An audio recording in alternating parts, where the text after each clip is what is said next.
নমস্কার বন্ধুরা, সবাইকে গুড মর্নিং। সবাই ভালো থাকবেন, খুব ভালো থাকবেন, সুস্থ থাকবেন, সাবধানে থাকবেন। আর আমাকে দেখুন, আমি বাজারে গিয়ে প্রায় খুঁজি কিন্তু ঠিকঠাক পাই না। শুধু ওরা বলে না বর্ষা না এলে হবে না। চলো না, আজ আমি পেয়েই গেছি। এইটা খারকোল পাতা। তো আপনারা কে কে চেনেন? তো বন্ধুরা, আগে এটা নিত আমার কাছে 10 টাকা। পড়ে যাচ্ছে, মানে অল্প একটু দিত 10 টাকা। প্রথমে দিত 5 টাকা, তারপরে হয়ে গেল 10 টাকা। আজকে আমাকে দিল 5 টাকা দিয়ে।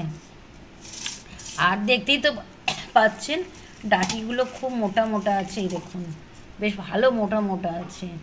তো এটা বানাবো আজকে। কিভাবে বানাবো আপনাদেরকে দেখিয়ে দেবো, সাথেই থাকবেন।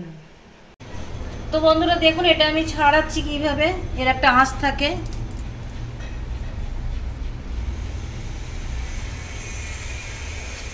এই দেখুন, এই আঁশগুলো ফেলে দিতে হবে।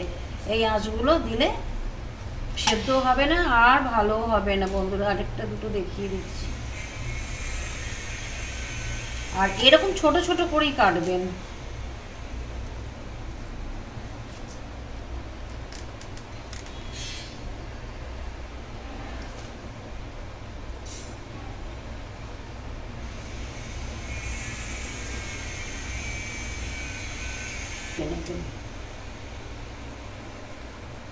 এখানে আমার মনে হচ্ছে একটু আঁশ আছে, আমি কেটে দিয়েছি। দেখুন, আমি তো ওটা ভালো করে খারকোল পাতাটাকে একদম কেটে একদম পরিষ্কার করে ধুয়ে নিয়েছি। আর এখানে দেখুন, আমি কিছু গোটা কাঁচা লঙ্কা নিয়েছি। যে যেরকম ঝাল খাবেন সে সেরকম দেবেন। যেহেতু এটা কচু জাতীয় জিনিস, কচু পাতা জাতীয়, তো এর মধ্যে একটু ঝাল একটু বেশিই লাগে। আর এখানে কিছুটা রসুন নিয়ে নিয়েছি। আর এখানে কালো জিরে। তেল গরম হয়ে গেছে, আমি কালো জিরেটা দিয়ে দিলাম। রসুনটাও দিয়ে দিলাম।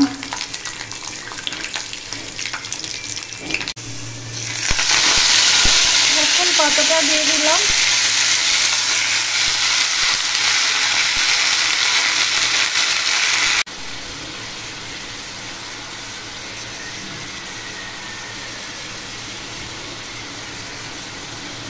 নুন দিয়ে দিলাম।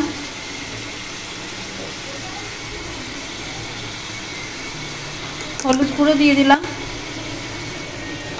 এবার এটা লো ফ্লেমে ভালো করে এটাকে ভাজতে হবে বিনা জলে। একটু জল দেবেন না, এর থেকে জল বেরোবে। একদম লো ফ্লেমে এটা বানান, চাপা দিয়ে দিয়ে। বন্ধুরা দেখুন, অনেকক্ষণ সময় নিয়ে এটাকে আমি পুরো লো ফ্লেমে, একদম লো ফ্লেমে আমি এটা দেখুন কত সুন্দর করে ভেজেছি। রান্নাটা কিন্তু এখনই শেষ হয়নি, এখনো বাকি আছে। দেখছেন তো, এই যে লেগে যাচ্ছে কড়াইয়ের মধ্যে।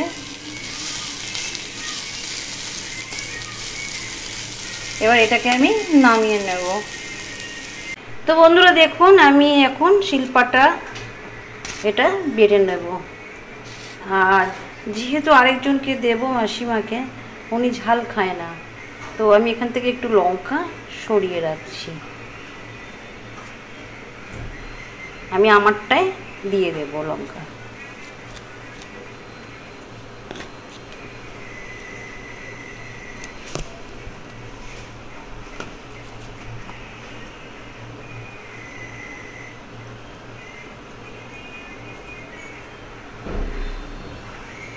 ব্যাস এইটুকু থাক, এটা আমি বেটে নিচ্ছি। এই যে এটা বন্ধুরা দেখুন, এটা মাসিমাকে দেবো ঝাল কম, একদমই কম। এটা বাকি সবই আছে, কালো জিরো আছে, রসুনও আছে, ঝালটা একদম কম। আর এইটা আমাদের বাটবো, এই দেখুন। আর বন্ধুরা এর সাথে আমি 3টে শুকনো লঙ্কা ছোট ছোট পুড়িয়ে নিয়েছি। একটা স্মোকি ফ্লেভার ছাড়বে, খুব ভালো লাগে খেতে। ওটাও বেটে নেবো।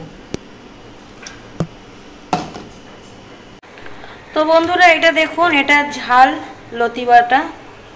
আমি খুব কাছ থেকে দেখাচ্ছি, যেটা আমি লঙ্কা পুড়িয়ে বেটেছি।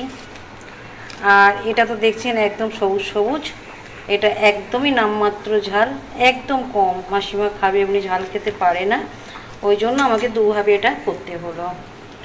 তো আমি তো প্রচুর ঝাল খাই, আমি ঝাল লাভার, আমার কোনো অসুবিধাই নেই, আমি তো এমনি এটা খেয়ে নেবো। আর ওনার জন্য ওইটুকুনি করেছি। তো এই তো আমার ছোট্ট একটা রেসিপি, খারকোল পাতা বাটা, আপনারা দেখে নিলেন। তো দুটোর মধ্যে যেটা খুশি এইভাবে বানাতে পারেন বা এইভাবে বানাতে পারেন। তো বন্ধুরা বানাবেন, খাবেন। আর এগুলো এখন এই সময় এত গরমের মধ্যে খাওয়াটা খুব দরকার আছে, তো খাবেন। আর আমাকে এটা বানাবার পর খেয়ে আমাকে কমেন্ট করবেন কীরকম লেগেছে আপনাদের। আর পারলে একটু দয়া করে একটু শেয়ার করে দেবেন, অনেক অনেক শেয়ার করে দেবেন। দেখুন এটা তো আমি আমার মতন করে বানিয়েছি, এবার এটা অনেকে অনেকভাবে বানায়, তো আমার বানানোটাও একবার বানিয়ে খেয়ে দেখবেন। যদি ভালো লাগে তো লাইক শেয়ার কমেন্ট করে দেবেন। সবাই ভালো থাকবেন, সুস্থ থাকবেন। শুভ দুপুরের অনেক অনেক অনেক ভালোবাসা রইল। এখনকার মতন এইটুকু, টাটা।